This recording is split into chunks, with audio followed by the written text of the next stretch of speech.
G'day viewers, Michael from 64 Motorsport and welcome to part 2 of BMW's Bourbon and Beer Nuts. So what does 10 grand buy you? Well, for me and my BMW project, it buys me about an extra 100 horsepower. So to find out how I'm going to take my BMW to the next level in the horsepower stakes, stay tuned for that and much more on this episode of BMW's Bourbon and Beer Nuts.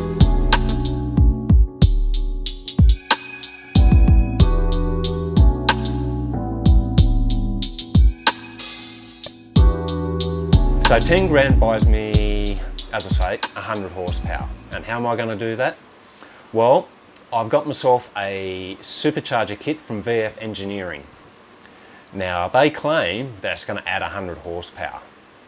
My car is the BMW E46 325 Ci, which means it runs the M54B 25 engine. The range of options available for performance modifications, if I was to keep it normally aspirated, are very limited. There's only so much you can do to get an increase in horsepower. The performance graph for the VF Engineering supercharger kit shows a very good increase in horsepower and torque right across the rev range. If I was to go a turbocharged kit, then I've got to source a manifold, I've got to source a turbocharger, I've got to source brackets, I've got to work out what I'm going to do with the air conditioning unit. I've then got to source and route all my plumbing for intake and exhaust.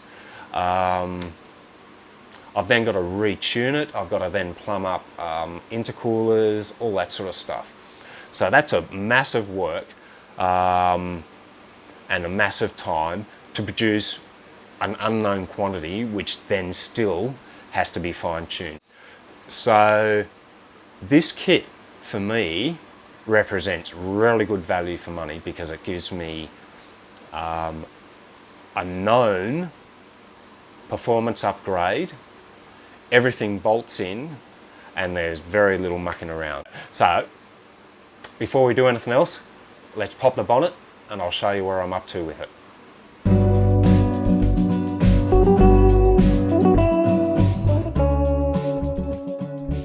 Here we've got our VF Engineering supercharger kit. Basically with VF Engineering they supply all this bracketry here, all your pulleys and everything like that. The supercharger itself is a Vortec V3 and what's really good about this kit, and particularly over some of the others, is this particular supercharger has its own oil supply. So in other words, all the oil is contained within the housing. I don't need to run a separate oil feed line, which generally involves drilling and tapping a hole in the sump, running pipe work from the sump up to the supercharger and then return lines and all that sort of thing. The supercharger itself has its own drain line and they recommend changing that oil about every 7,000 miles, roughly 10,000 Ks. The other really good feature with this bracket is all the pulleys are now in line. So it's basically one belt and it reutilises the existing belt tensioner, which means you have very little risk of belt slippage and things like that. The other really good feature in terms of the belts is that it uses an OEM style belt, which is an off-the-shelf serpentine belt. So if for whatever reason I need to replace that belt, I don't need to particularly go back to VF Engineering and wait for it to be shipped out of America. I can source that here locally should I need to. The pipe work, I've basically got those loose fitted at the moment, and the reason for that is, as you can see, this is where the radiator would normally sit. That's your top radiator hose here. And over on this side you would have the overflow tank and things like that.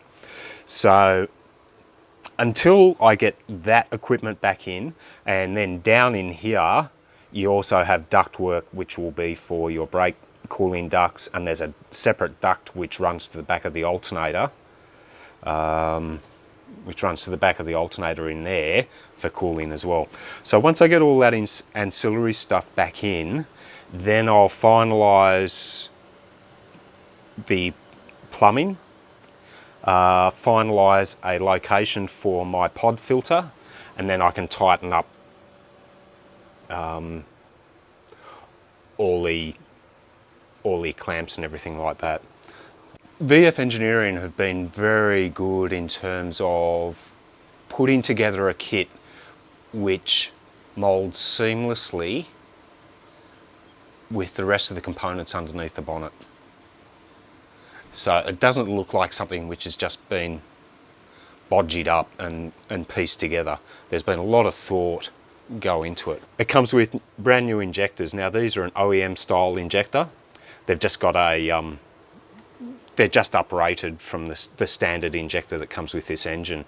So the beauty of that is it's just a matter of pulling out the original injectors, putting in these new ones and putting the fuel rail back on.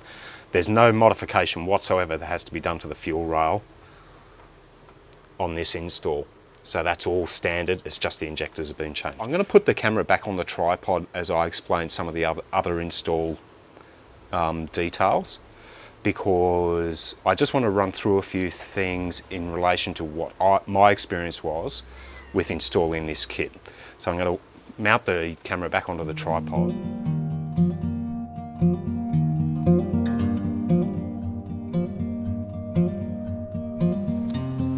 So the reason I wanted to put it back on the tripod is because there's a few things that I wanted to sort of run over and my experiences with installing this kit.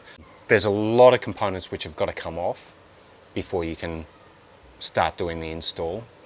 There's some modifications that need to be made to some of the components, which means accessing areas which are really tight, particularly around the throttle body and the CCV, so the crankcase ventilation assembly, and they're not easy to get to. So a lot of the install though is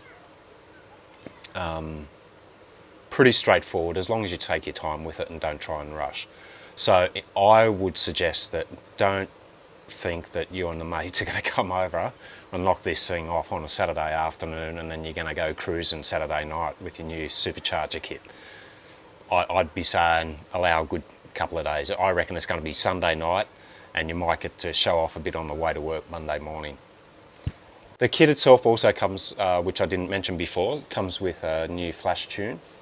VF Engineering claim that their new flash tune is a big reason for the increase in horsepower.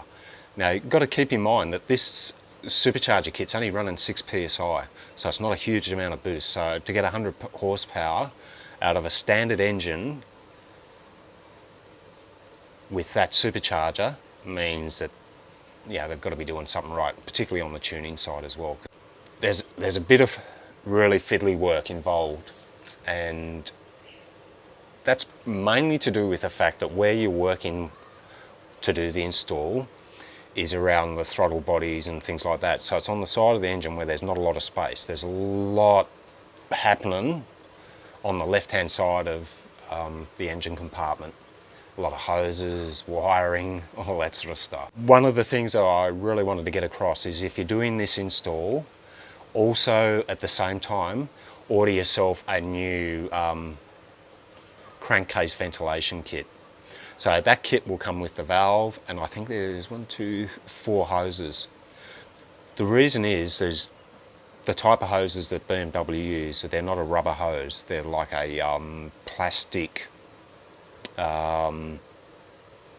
corrugated hose.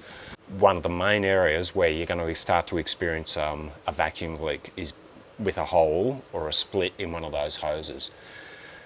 Also, all the connections are plastic.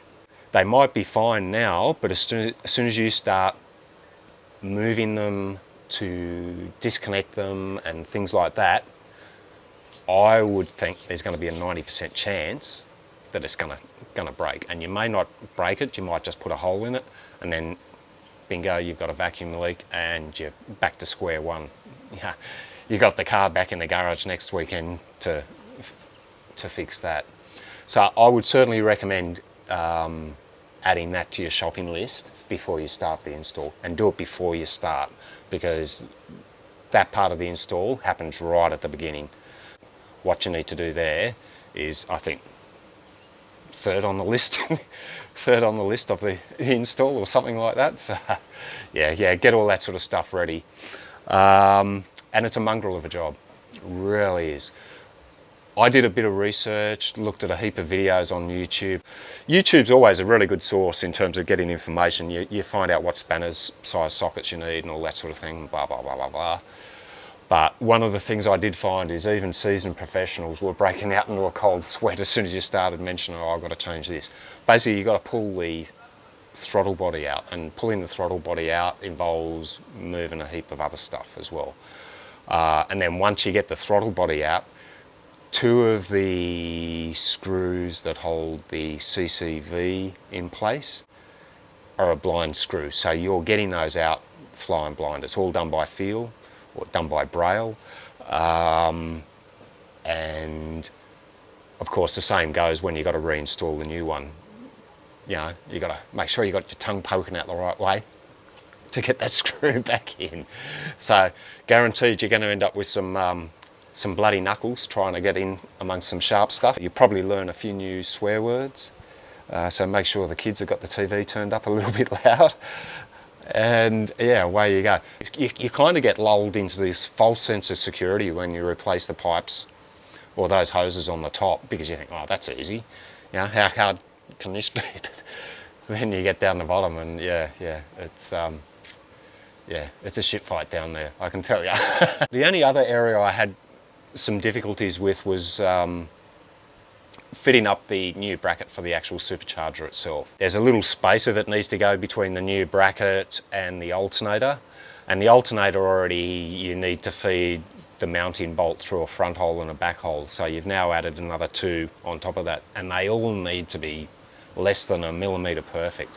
If it's out just a bee's dick, that bolt's just not going to screw in. So probably easier if you've got a mate there and he can help jiggle it around, but if you're by yourself and you've got a broom handle and all sorts of stuff trying to lever it, lever that alternator, a fraction of 1 millimetre at a time, once again, it's a bit frustrating. So they're probably the only two areas. Everything else, as I say, read the instructions 3 or 4 times before you start and read it as you go, and you won't have a problem. If you follow the process won't let you down.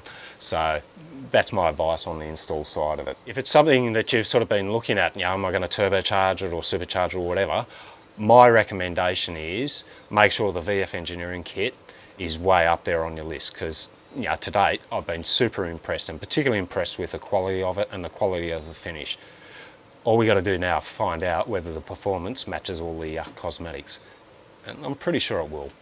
My car's done about 140,000 Ks, so it's less than 100,000 miles, and they've been good miles, and I know that because the guy I bought the car from was some old real estate guy, and he just used to putt around town dropping, showing people houses, and he never really fanged it or anything like that, so there was no track days or anything. But what I'm hoping is with the other performance mods, that'll help compensate for any slight loss of power that I've got due to the age of the vehicle. Okay, so I've got a set of Schrick camshafts which I've already installed.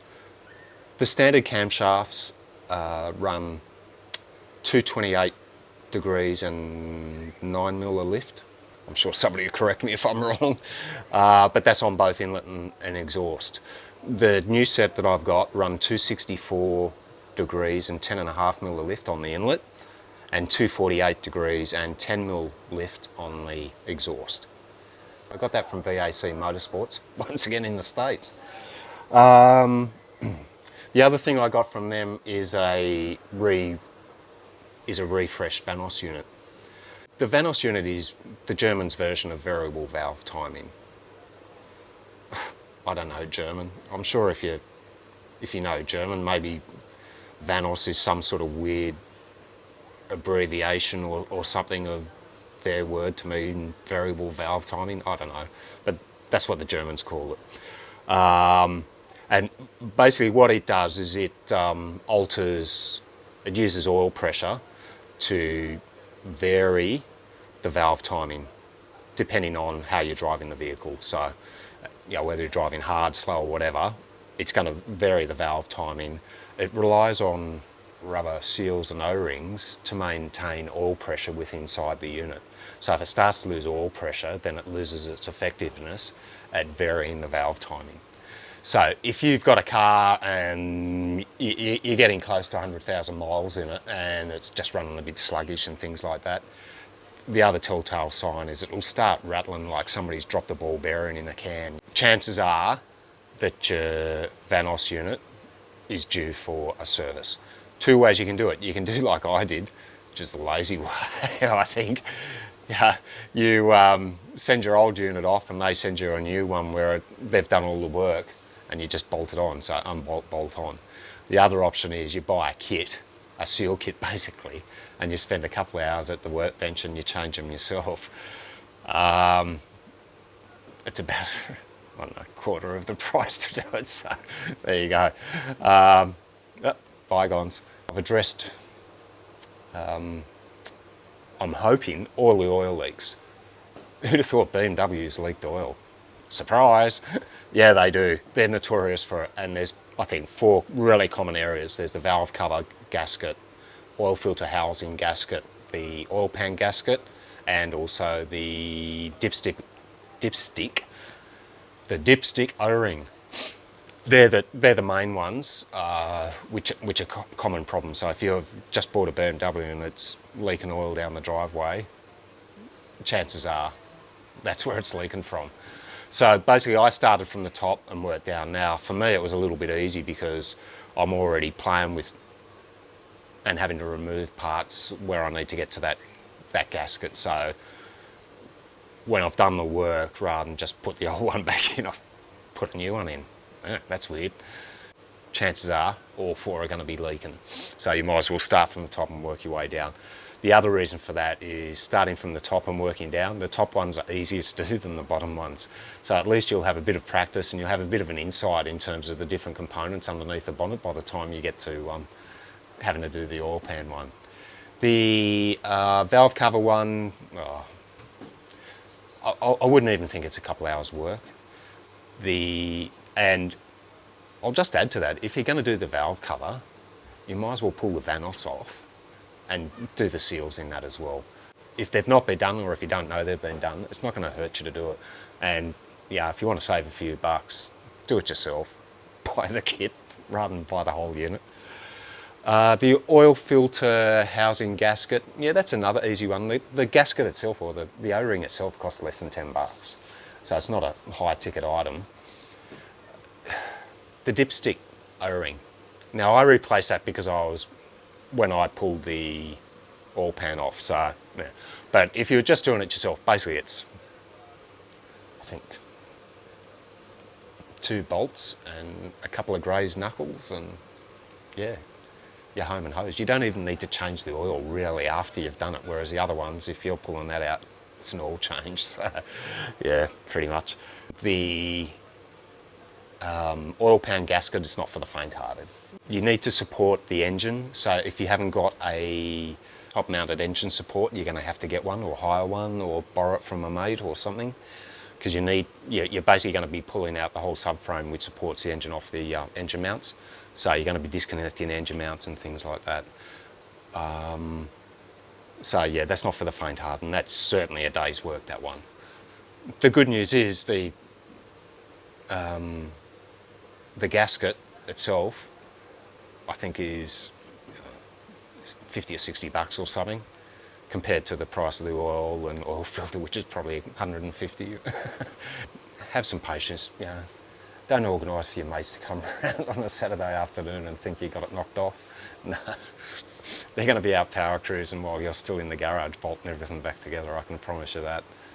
So yeah, but it's a worthwhile one to do. So they're the 4 main areas, and if you address those, then you're generally right. Oh yeah, I've changed the engine mount, so I put in the Group N engine mounts from Bimmerworld. So there's still a rubber mount. I haven't gone full polyurethane on the engine mounts, but they're certainly a lot. They're not oil filled. They're not oil filled like the standard BMW engine mounts. They're a solid rubber. What else did I do while I was under there? Yeah, usual sort of stuff. Scrub and brush, toothbrushes, green scuff pads, yeah, simple green. Yeah, I was under there for a while. Sorry, I'm jumping back and forward here. There's stuff sort of jumping into my mind as I go. With the strict camshafts, now I've not pulled the head off to do that work. I've installed them with the head still on, but I have not, in a technical sense, checked the valves or the valve springs. I'm purely working on how things looked once I pulled the valve cover off, and everything looked Mickey Mouse. There doesn't seem to be any real dramatic sign of wear and tear under there, but I haven't properly tested the valves or the valve springs, so I've got to tell you, I'm a little bit nervous. I guess time will tell when we finally kick this thing in the guts. We'll soon find out how good the valves and the valve springs are.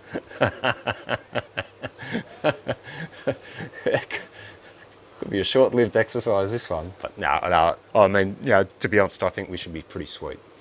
Anyway, I think I've covered up on most things. I'm going to turn the camera off, go inside, cool off a bit, and then I'll come back and we'll film up the conclusion and that sort of thing. While I'm doing that, I'll show you some photos of some of the rejuvenation and it's not so much restoration, but rejuvenation and clean-up work that I've done with some of the components underneath the bonnet. So enjoy that while I go freshen up a bit and powder my nose, and I'll be back with you shortly.